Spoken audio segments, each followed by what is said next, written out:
Ndabasuje ikaze kuri Rwanda Update Info. Ndagira ngo mu by'ukuri munyemene bagezeho itangazo leta y'u Rwanda imaje gutangaza aka kanya rireba buri munyarwanda wese uri hagati y'u Rwanda ndetse n'uri hanze y'u Rwanda yuko amafaranga y'u Rwanda agiye kuba yahinduka atazongera gukoreshwa ukundi hano mu Rwanda. Mu by'ukuri ndagira ngo munyemene basome rino tangazo gake gake kugira ngo namwe mubashe kumenya amafaranga y'u Rwanda atazongera kuba yakoreshwa nayahe, ese agiye kuyasimbura nayahe, umumaro bifitiye abaturage wo nuwe. Mu by'ukuri ndagira ngo munyemene basome rino tangazo gake gake kandi ndarisoma nitonze kugira ngo namwe mubashe kumenya rino tangazo neza cyane kugira ngo mbashe gusobanukirwamo neza amafaranga agiye kuba yahinduka hano mu Rwanda bitarenze amezi 12 kugira ngo aya mafaranga abashe kuba yahinduka. Ndagira ngo mu by'ukuri munyemene basomere rino tangazo gahoro gahoro ndetse mubashe kumenyamo byinshi cyane kubijyanye na gahunda y'amafaranga. Itangazo ryihutirwa National Bank of Rwanda cyangwa se banki nkuru y'u Rwanda hashingiwe ku iteka rya perezida nomero 11/01 ryo kuwa 27 z'ukwa 2 2026 banki nkuru y'u Rwanda iramenyesha abantu bose ko inoti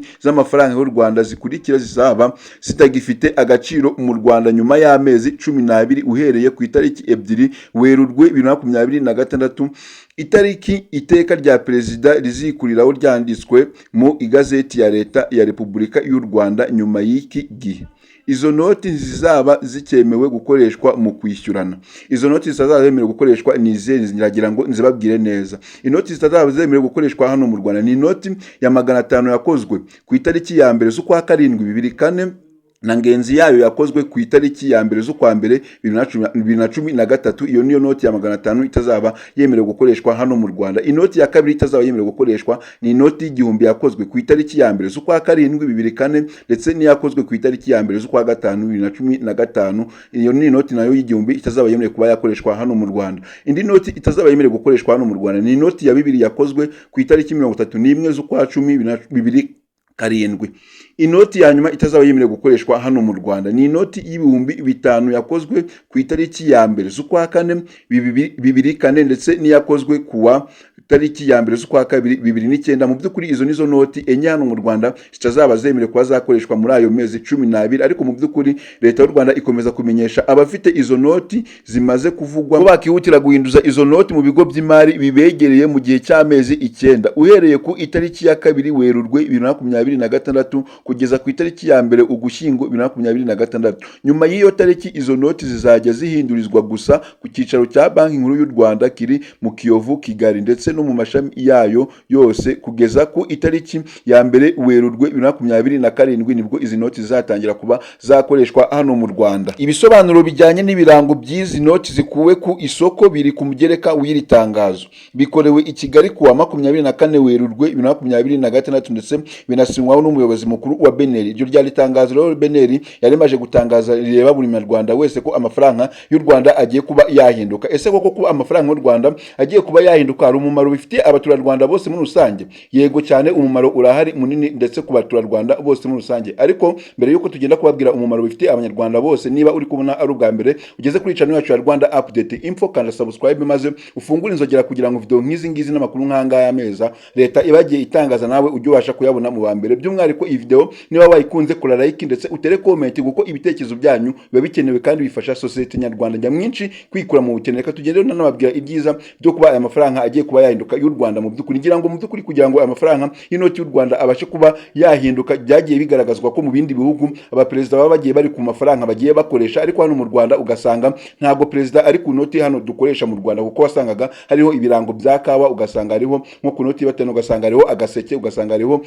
ingagi. Hano mu Rwanda mu by'ukuri ntabwo perezida yabaga ari ku noti twakoreshaga, ariko kuri ubu ngubu nuko bitewe ndetse kugira ngo bashire umuperezida ku noti biterwa n'ibigwi abaragiye yubaka cyangwa se n'ibikorwa abagiye akorera ibihugu cyangwa se akorera abaturage kugira ngo babashe kuba bamushira ku mafaranga ibihugu babyemerewe gukoresha hano mu Rwanda. Mu by'ukuri rero iyi gahunda y'uko amafaranga agiye kuba yahinduka hano mu Rwanda babwira ko ari nayo mpamvu kugira ngo babashe kuba bashiraho perezida Paul Kagame ku noti tuzadukoresha hano mu Rwanda, kandi bifite umumaro ukomeye cyane cyane kuko amafaranga hano mu Rwanda agiye guhita yiyongera kandi agira agaciro gakomeye cyane kuko ndabaha nk'urugero rutonya. Kuri ubu ngubu ushobora kugenda mu isoko ujyanye amafaranga 5,000 ugasanga uyaguzamo ikiro cy'inyama, ariko mu by'ukuri nuko amafaranga yo agiye kuba yahinduka hano mu Rwanda, amafaranga 5,000 uzajya uba ufite mu mufuka wawe uzajya ugenda ubashe kuba wayakoreshamo ibintu byinshi cyane, nk'uko ushobora nko kuba wahahamo ibyo kurya, ukaba wanaguramo n'imyambaro, kuba wakambara ku mafaranga 5,000 byawe. Ayo mafaranga nabasha kuba yakongera kuba yahinduka, kuko murabona ko mu gihe cya kera hano mu Rwanda amafaranga afite agaciro gakomeye cyane, aho gashobora kuba wagira nk'ibihumbi 2,000 byakugoye byagutesheje umutwe kugira ngo ubashe kuba wabona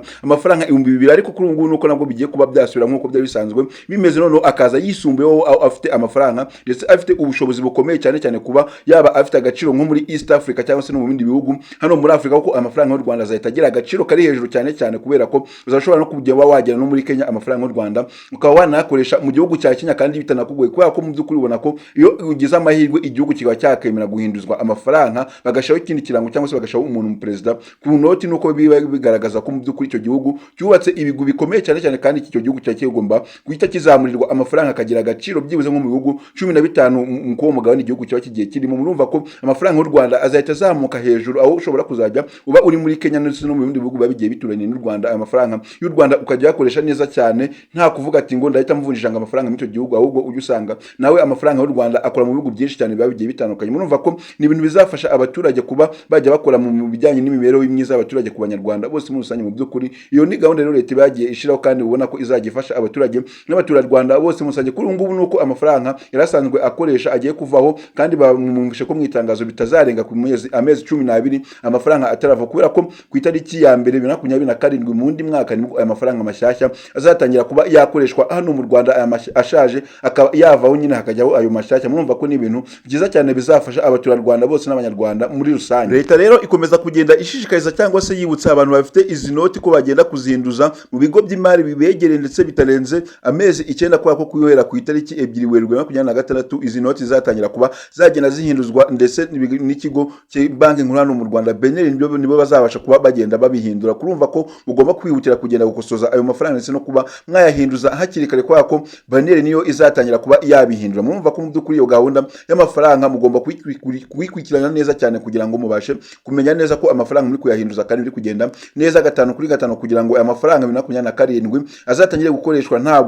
muntu ugikoresha ya mafaranga ashaje, kwa ko bashaka ko 2027 ku itariki ya mbere z'ukwa mbere 2027 amafaranga azatangira kuba yaratangiye gukoreshwa hano mu Rwanda, ndetse atangiye no gusakara mu Banyarwanda hose, kugira ngo byibuze Abanyarwanda bajye bakora n'ibintu birenze ndetse binafite inyungu iri hejuru cyane. Mu by'ukuri ndabashimiye mwe twabanye kuva iyi video itangiye kugera irangiye, muri abantu b'agaciro cyane. Ariko niba iyi video wayikunze, kora like ndetse utere comment, kuko ibitekerezo byanyu bikenewe kandi bifasha society nyarwanda nyamwinshi kwikura mu bukene. By'umwihariko kangani kuri Rwanda Update Info, kanda subscribe ndetse ufungure inzogera kugira ngo video nk'izi ngizi n'amakuru nkanga meza leta bagiye itangaza nawe ujye ubasha kuyabona mu bambere. By'umwihariko rero ndabashimiye iri rya itangazo leta y'u Rwanda yari maje gutangaza rero umunyarwanda wese uri hagati mu Rwanda ko amafaranga y'u Rwanda agiye kuba yahinduka akava ku mafaranga twari dusanzwe dukoreshaho akaza andi mafaranga, kugira ngo byibuze bagirebe ko amafaranga y'u Rwanda akongera kuba yagira agaciro mu Rwanda, akaba yanakoreshwa no mu bihugu byinshi bigiye bitandukanye bituraniye n'u Rwanda, nko muri East Africa ndetse no mu bihugu bya Kenya. Amafaranga y'u Rwanda akajya abasha kuba yakoramo ku by'ukuri, kugira ngo babashe kuba bashaho perezida ku mafaranga y'u Rwanda,